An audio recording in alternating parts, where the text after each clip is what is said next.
حضرت عمر بن عاص رضی اللہ تعالیٰ عنہ نے مصر خود فتح کیا تھا، خود فاتح تھے. حضرت عمر نے انہیں گورنر مصر بنا دیا. ان کا بیٹا ایک عام آدمی کے بیٹے کو کہنے لگا چلو اپنا اپنا گھوڑا دوڑاتے ہیں، بھلا کون جیتتا ہے. گھوڑے دوڑے، عام آدمی کا بیٹا جیت گیا. گورنر صاحب کے بیٹے نے درہ اٹھایا اور درہ اٹھا کر کے اس جیتنے والے غریب آدمی کی کمر پہ درے مارے. اس کو جب درے لگے تو بیٹے نے گھر آ کے باپ کو اپنی لہو لوہان کمر دکھائی. باپ کے دل میں بڑی قدر ہوتی ہے اولاد کی. درجے تو لوگ ماں کے بیان کرتے رہتے ہیں، لیکن جتنا باپ پیار کرتا ہے اس کا بھی تقاضا کوئی کر نہیں سکتا. والد نے جب دیکھا نا لہو لوہان ہے گردن، تو والد چیخے، روئے، اور پھر پتہ نہیں اگلے 1.5 منٹ میں اس بچے کے والد کو کیا ہوا، اس نے آنسو پونچھے اور بیٹے کو کہنے لگا میرے گھوڑے کے پیچھے بیٹھ. کہا کدھر جانا ہے؟ فرمانے لگے یہ ظلم کا دور نہیں، یہ عمر کا دور ہے. ہاں ایسی بات ہے کوئی جو مرضی کر جائے؟ بیٹھ میرے گھوڑے پہ. آدھی رات کے وقت پہنچے مدینے اور باہر جا کے وہ آدمی پکارنے لگے، کہنے لگے عمر باہر آؤ، نکلو خانقاہ سے. جب غریبوں پہ ظلم ہو تو پھر حکمرانوں کو سونے کی اجازت نہیں ہوا کرتی. باہر آؤ. فاروق اعظم آدھی رات کو اٹھ گیا، کیا ہوا؟ کہا عمر دیکھ، یہ بیٹا جو میں نے اپنے منہ کے نوالے کھلا کھلا کے پالا ہے، ذرا میرے لال کی پشت دیکھ. تیرے دور حکومت میں یہ حال ہوگا. حضرت فاروق اعظم نے کہا جاؤ بلا کے لاؤ فاتح مصر کو. حضرت عمر بن عاص بیٹے سمیت آئے. جناب فاروق اعظم فرمانے لگے مجمع میں کھڑا کر کے، فرمایا کیوں مارا تو نے اس کو؟ گردن جو گئی. فرمایا تو گورنر کا بیٹا تھا اس لیے مارا ہے؟ اس غریب آدمی کے بچے کو کہا درے پکڑ اور گورنر کے بیٹے کو اس کے سامنے مار، اور اتنے مار کے اسے سمجھ آئے. جب اس کو درے لگ رہے تھے تو لوگ دیکھ رہے تھے. تھوڑی دیر گزری تو حضرت سیدنا عمر فاروق رضی اللہ تعالیٰ عنہ نے فرمایا گورنر مصر کو بھی سزا دو، اس کے کپڑے اتروا کے اسے ٹانٹ کا لباس پہناؤ. لوگ کہنے لگے حضور گورنر صاحب کی کیا غلطی؟ سنو اور یاد رکھنا. حضرت فاروق اعظم کہنے لگے اس بچے کے دل میں بات ڈالی کس نے کہ تو گورنر کا بیٹا ہے؟ کس نے بات ڈالی کہ تو چودھری کا بیٹا اور باقی کمی ہوتے ہیں؟ کس نے سکھایا اسے؟ وہ طاقتیں بھی ہم کچھ لیں گے جو سکھاتی ہیں کہ فلانا بڑا ہے فلانا چھوٹا ہے. فرمایا نا، جب کوئی رسول اللہ کا کلمہ پڑھ لیتے ہیں وہ برابر ہو جایا کرتے ہیں. اس کو کس نے سکھایا؟ کس نے سکھایا اس کو؟ گورنر کو بھی. اور پھر حضرت عمر نے تاریخی جملہ کہا حضرت عمر بن عاص کی طرف دیکھ کے، فرمایا جب اللہ نے ان لوگوں کو آزاد پیدا کیا تم نے کیوں غلام بنا لیا؟ جب رب نے آزاد پیدا کیا تم نے کیوں غلام بنایا ہے؟ عزیزو یاد رکھو، جب انصاف کا بول بالا ہوتا ہے پھر کوئی آدمی ڈرتا ہے. یہاں انصاف نہیں ملتا. اور میں آپ خود ایک بات یاد آ گئی. حضرت عمر کا زمانہ تھا، غسان کے بادشاہ نے کلمہ پڑھ لیا. جو لوگ غریب کہلاتے ہیں نا وہ ذرا میری بات پہ زیادہ توجہ کریں. غریبوں کو سنانے لگا ہوں، غریب ذرا توجہ کریں. غسان کے بادشاہ نے اسلام قبول کر لیا، اور اسلام قبول کرتے ہی وہ آئے حج کرنے. حج کے بعد فارغ ہوئے تو ایک نفلی طواف کر رہا تھا غسان کا بادشاہ شاہ غسان. حج تو خانہ کعبہ میں بھی وی آئی پی پروٹوکول ملتا ہے، آج تو مسجد نبی میں بھی وی آئی پی پروٹوکول ہوتا ہے، یہاں آ کے بھی، یہاں بھی. اور دیکھتے صحیح تو کھڑا کہاں ہے؟ یہاں بھی پولیس والوں نے بازو پکڑے. سوچو تو صحیح، یہ حال کر دیا تم نے مذہب کا. طواف کعبہ ہو رہا ہے اور غسان کے بادشاہ نے جبہ پہنا ہوا ہے باریک اور لمبا. وہ طواف کعبہ کر رہا تھا تو ایک غریب آدمی کا پیر اس کے جبے پہ آ گیا. جب پیر آیا تو اس نے پلٹ کے غریب کے منہ پہ تھپڑ مارا. جب تھپڑ مارا تو اس غریب نے سیدنا فاروق اعظم کی عدالت میں مقدمہ کر دیا. کہا بادشاہ نے تھپڑ مارا ہے. حضرت عمر فاروق رضی اللہ تعالیٰ عنہ نے بادشاہ کو بلایا. فرمایا تو نے اس غریب کو مارا ہے؟ کہا جناب اس نے پیر رکھا تھا. تو فرمایا پیر رکھا تھا تو کیا ہو گیا؟ تو نے کیوں لمبا جبہ پہنا تھا؟ تجھے سمٹ کے چلنا چاہیے تھا. کہا میرے لیے حکم کیا ہے؟ حضرت عمر کہنے لگے یہاں اسے رات میں راضی کر لے، ورنہ صبح اسی جگہ اسی کونے میں خانہ کعبہ کے سائے میں وہ غریب تیرے منہ پہ تھپڑ مارے گا اور تجھے تھپڑ کھانا پڑے گا. غریبوں سنو سنو، ساری رات وہ غسان کا بادشاہ غریب کی منت کرتا رہا تو راضی ہو جا. غریبوں تم سے شکوہ ہے، تم 2-4 لاکھ پہ راضی ہو جاتے ہو. غریبوں تم سے شکوہ ہے، تم انصاف ہونے نہیں دیتے. غریبوں تم تھوڑی تھوڑی بات پہ مطمئن ہو جاتے ہو.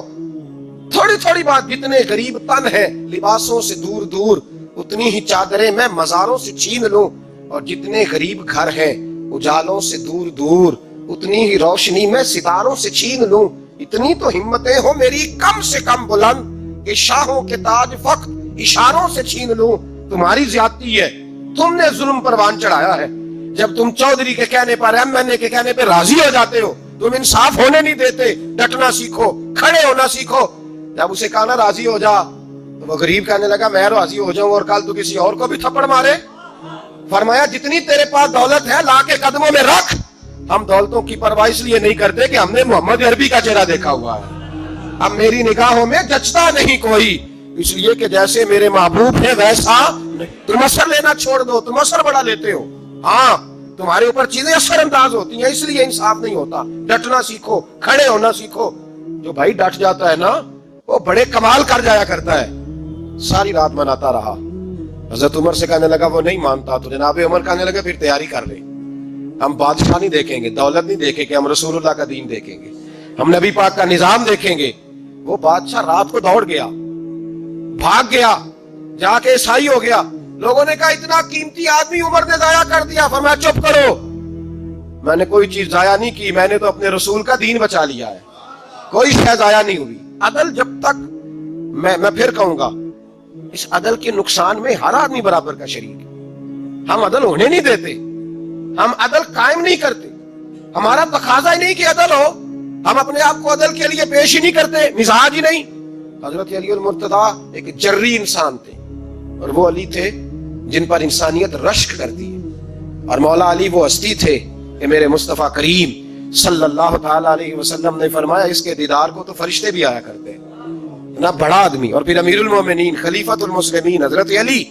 خود مولا علی نے حضرت قاضی شریح کو قاضی بنایا, چیف جسٹس بنایا, اپنے ہاتھوں سے تعیناتی کی. حضرت مولا علی رضی اللہ تعالیٰ عنہ کی زرہ گم ہو گئی. کافی دیر گزر گئی تو ایک یہودی کے پاس وہ زرہ آپ کو نظر آئی.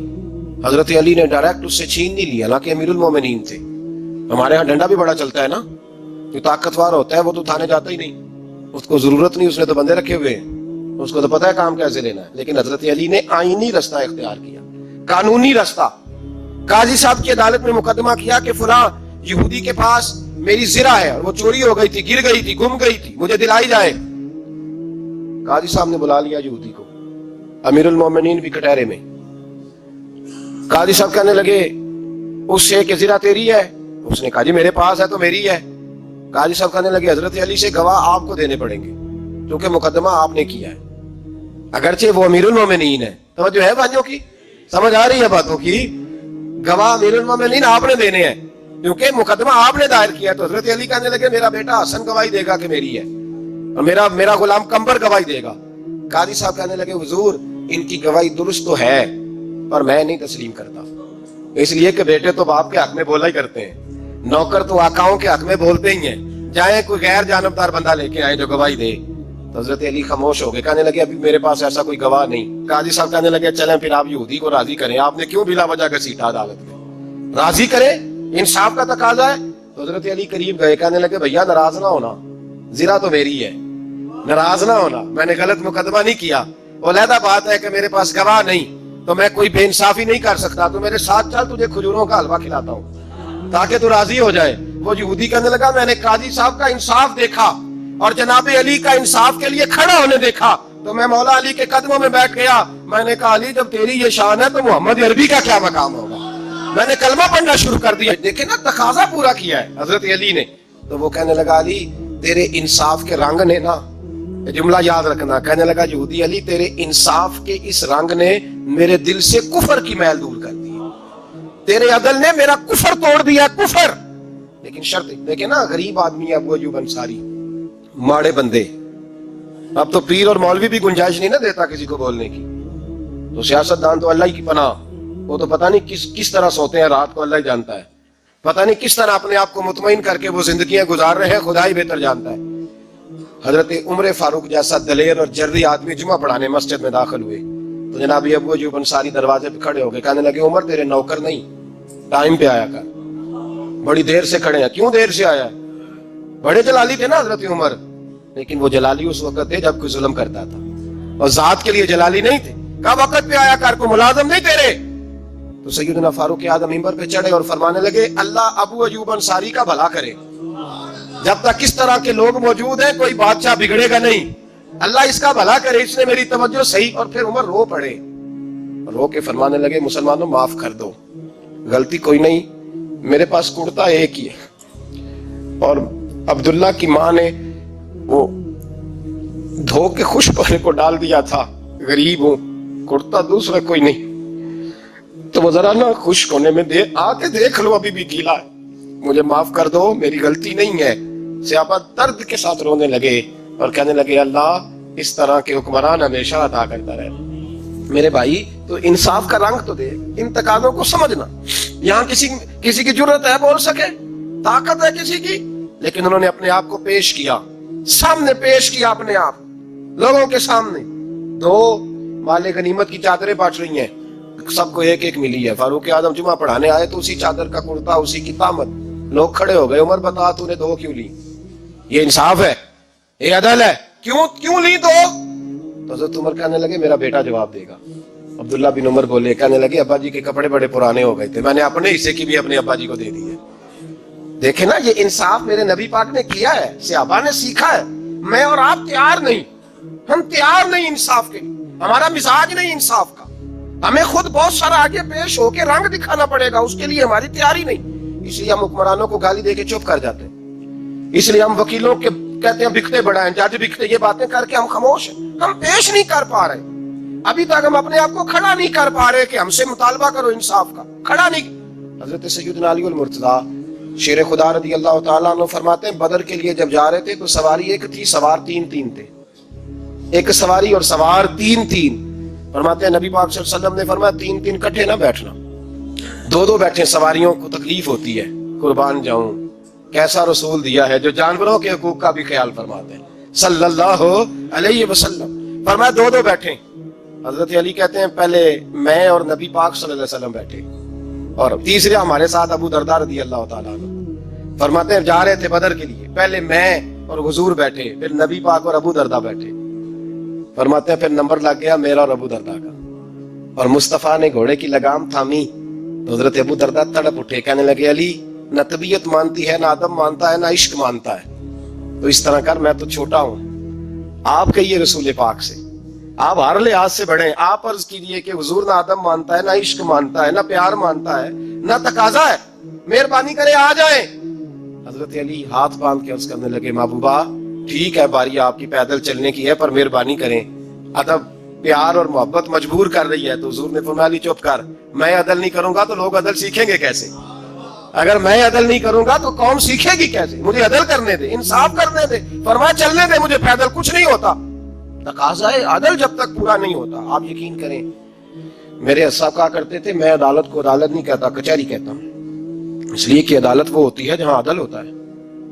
یہاں تو حال یہ ہے، بتائیے وکیل کو نہیں پتا ہوتا کہ جو میرے پاس آیا یہ غلط آدمی ہے، وہ اس کی حمایت کرتا ہے کہ نہیں، اس کے ساتھ چلتا ہے کہ نہیں، جھوٹ کے ساتھ آخر تک لڑتا ہے کہ نہیں لڑتا، جو گواہ بن کے جا رہے ہوتے ہیں انہیں پتا ہوتا ہے کہ نہیں کہ ہم جھوٹے کی گواہی دینے جا رہے ہیں۔ تو پھر کیا سارا ظلم حکومتیں کر رہی ہیں؟ معاشرہ بھی تو اپنی ترتیب بدلے نا، لوگ بھی تو اپنا رنگ بدلے نا، لوگ بھی تو طبیعت بدلے نا۔ کون منتخب کرتا ہے انہیں ظالموں کو؟ عوام، اور پھر اس کے بعد شکوہ بھی عوام ہی کرتی ہے۔ خدا را تقاضے سمجھو، مزاج سمجھو، طبیعت سمجھو اسلام کی۔ میرے نبی پاک صلی اللہ علیہ وسلم نے عدل کا بول بالا کیا، ہر مقام پر، ہر نقطے پر رسول پاک صلی اللہ علیہ وسلم نے عدل اور عدل کی آواز بلند فرمائی۔ کوئی مقام ایسا نہیں، آپ پڑھیے کتابیں، اگر ایک کلمہ پڑھنے والے اور یہودی کا فیصلہ آیا ہے اور نبی پاک صلی اللہ علیہ وسلم نے یہودی کو حق میں سمجھا ہے تو نبی پاک نے یہودی کے حق میں فیصلہ دیا۔ وہ منافق بگڑ گیا ہے، حضرت عمر کے پاس گیا ہے، لیکن حضور نے فرمایا جہاں جاتا ہے جا، فیصلہ وہی کیا جائے گا جو عدل پہ مبنی ہوگا، جو انصاف پہ مبنی ہوگا۔ ہماری طبیعتوں کے اندر سے وہ جو جس سٹیج پہ کو بیٹھا ہے وہ وہاں بڑا ہے، وہ جہاں بیٹھا ہے وہ اس سلطنت کا مہاراجا ہے، وہ کہتا ہے نہیں میرے پاس سارا کچھ ہے، یہاں تو میں اختیارات استعمال کروں گا، وہ استعمال نہ ہوئے تو پھر دولت استعمال کروں گا۔ تو جب اجتماعی مزاج قوم کا بگڑتا ہے، پھر معاشرے میں ناانصافی عام ہوتی ہے، پھر ظلم عام ہوتا ہے، پھر بے رہ روی کا شکار۔ اور میرے نبی پاک صلی اللہ علیہ وسلم کی حدیث سن لے، ذرا جا کے سننا یہ والی روایت اور اسے یاد کر لینا، اس کا رٹا لگا لینا۔ حضور نے فرمایا تھا جس معاشرے میں بے حیائی عام ہوگی وہاں ایسی بیماریاں پیدا ہوں گی جن کا علاج ہی کوئی نہیں ہوگا. اور حضور نے فرمایا جس قوم کے اندر انصاف نہیں ہوگا وہاں قتل عام ہوگا. انصاف نہیں، جب تک مجرم کو سزا نہیں ملتی، جب تک مجرم کو سزا نہیں ملتی اتنی دیر تک لوگوں کے لیے وہ نشان عبرت نہیں بنتا، اتنی دیر تک لوگ باز نہیں آتے. یاد رکھیں جب انصاف ہوگا، عدل ہوگا، اور عدل کرنے والے جب عدل کریں گے اور انصاف کا دامن تھامیں گے. پہلی بات تو یہ ہے کہ ہم اپنے آپ سے برا کریں بہت ساری چیزوں کو. ہم دیکھتے ہیں حکومت نے چھوٹی چھوٹی کمیٹیاں بنا دی ہیں مصالحتی کمیٹیوں کے لیے، بین المذاہب کمیٹیاں، بڑا کچھ بن گیا ہے، لیکن لوگ گروہ بندی کا شکار ہیں، گروہی تعصبات ہیں. دیکھتے ہیں کہ ہمارا ووٹ کس طرف ہے، ہمارا مزاج کس طرف ہے، اس رنگ میں ملت کا اجتماعی نقصان ہو جائے، شرادہ بکھر جائے. اور میں شروع میں کہہ چکا ہوں، امام حسن فرمایا کرتے تھے اگر غریب پر ظلم نہ روکا جائے گا تو وہ ظلم امیر کے دروازے تک دی جائے گا. ایک وقت آئے گا کہ امیروں کے ساتھ بھی زیادتیاں ہونے لگیں، اس لیے کہ جب ظلم ہوتا ہے تو اس کی آگ بھی پورے معاشرے کو لپیٹ میں لیتی ہے، اور جب انصاف ہوتا ہے تو اس کی برکتیں بھی سارے معاشرے کو فائدہ دیتی ہیں. عدل انصاف ضروری امر ہے. حضرت عمر فاروق رضی اللہ تعالیٰ عنہ جناب زید بن ثابت رضی اللہ تعالیٰ عنہ کو خود قاضی بنایا تھا. حضرت زید بن ثابت کو قاضی خود بنایا، خود تعینات کیا. حضرت ابی بن کعب رضی اللہ تعالیٰ عنہ نے نا حضرت عمر پر مقدمہ کر دیا حضرت زید بن ثابت کی حکومت میں، خود حضرت عمر پر. جناب عمر جب پہنچے نا وہاں سب لوگ بیٹھے رہے. ایک شخص کہنے لگا تم اپنے امیر کے لیے کھڑے نہیں ہوئے، تو زید بن ثابت کہنے لگے چپ کر جا، ان پر مقدمہ ہے، وہ حساب دینے آئے ہیں، امیر المومنین بن کے نہیں آئے.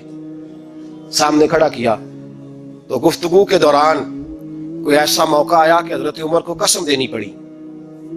تو حضرت زید بن ثابت حضرت ابی بن کعب سے کہنے لگے یار لحاظ کر، وہ فاروق اعظم ہے، امیر المومنین ہے ہمارے، اور تو ان سے قسم کا مطالبہ کر رہا ہے. حضرت سیدنا فاروق اعظم کی طرفداری میں بات کی نا، تو حضرت سیدنا عمر فرمانے لگے زید اس مقدمے کا فیصلہ کر لو اور اس کے بعد میں تمہیں معزول کر دوں گا، تم تو اہلیت ہی نہیں رکھتے. حضور کیا ہوا؟ فرمایا تم نے میری طرفداری کیوں کی، تم نے مجھے امیر المومنین کیوں کہا، تم نے کیوں میرے حق میں بات کی؟ اگر میں اور تو اس طرح کرنے لگیں گے تو امت کو عدل کون دے گا؟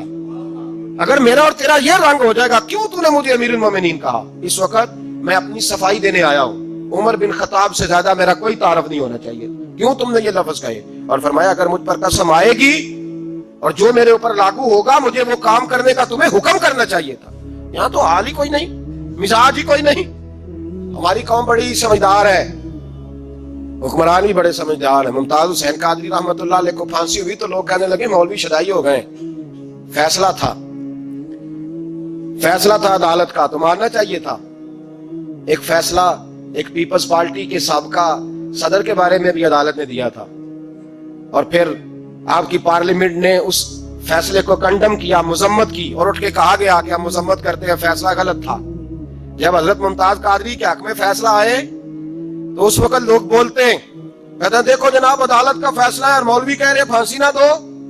اور جب ایک شخص پر، ایک عام آدمی پر فیصلہ آئے اور بڑی عدالت کرے اور وہ چوکوں چوراہوں میں کھڑا ہو کے کہے کہ ہم اس فیصلے کو نہیں مانتے، پھر کوئی آدمی نہیں بولتا. پھر کسی جگہ ہم نے کہا تھا بچ جا، تو رسول اللہ صلی اللہ علیہ وسلم کی ناموس والوں کا لحاظ کر، اللہ رسول تیرا خیال فرمائیں گے. لیکن یہاں عدل اور انصاف کے تقاضے بڑے عجیب ہیں. غریب کے حق میں فیصلہ اور ہے اور امیر کے حق میں فیصلہ اور ہے. چودھری صاحب پہ درخواست آ جائے تو ایسے جو صاحب ٹیلی فون کرتے ہیں، چودھری صاحب درخواست آئیے تو کی کرنا جے، کی کرنا ہو تو اپلیکیشن آئیے لینی ہے کہ نہیں. اور اگر غریب آدمی بیچارہ ریڑی والا 4 بیٹیوں کا باپ ہے اور نہ وہ گدھا گاڑی پہ بیچتا ہے فروٹ، تو غلط کراسنگ کی وجہ سے مقدمہ ہو گیا ہے، تو چودھری کو ساتھ لے کے وہ گیا ہے، چونکہ 4 بیٹیاں نا، اور کل اس کی ملکیت وہی 5000 تھا جس کا اس نے فروٹ خریدا تھا. چودھری بھی کرسی پہ، ایس ایچ او بھی کرسی پہ، اور غریب آدمی زمین پہ بیٹھا ہے، اور ایک زبان سے 32 گالیاں اسے دی جا رہی. وہ کہتے چودھری صاحب تہاڈی مہربانی، میں تو شامی گھر جانا ہے تے میری تیاں روٹی کھانی، مہربانی کرو میرا سامان واپس کر دو، مہربانی کرو خدا را میرا سامان دے دو. وہ یار ظلم یہ ہے کہ یہاں امیر کے لیے قانون اور ہے اور غریب کے لیے قانون اور ہے. اس وقت پھر ظلم ہوتا ہے، پھر زیادتی ہوتی ہے، پھر ملتیں نہیں بنتی،